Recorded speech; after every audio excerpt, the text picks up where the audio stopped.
like how Jesus released his peace when there was a storm, and so the storm obeyed Yeah. and calmed. And so it's like the same thing we get to carry when we walk into chaotic situations, is we release peace. Like that's also taking authority and like using your authority. Yeah, that's so good.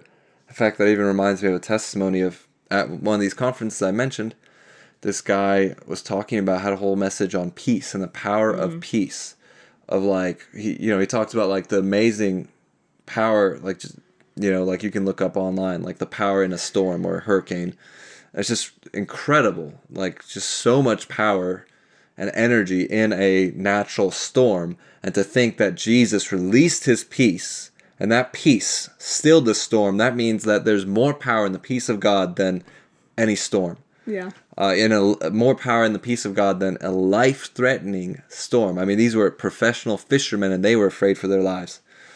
I think it's so Mark wild. 6. I mean, you can look it up. I don't necessarily feel led to go into the details right now, but you look it up for yourself. And so there's so much power in the peace of God, and Jesus is the Prince of Peace. And we are, 1 Corinthians 6:17 says, "He who is joined to the Lord is one spirit with him." And he shared, that in his message, and gave some like testimonies of just releasing peace over people and them being healed or set free or different things. And I mean, I've even heard testimonies of a minister that would pray a lot for, or minister a lot to like kids or people with mental disorders, and he would just put his hands on their head and declare shalom, the shalom of God, which is just Hebrew for peace. But in the Hebrew, it's so much more than just like the English peace. It's like wholeness.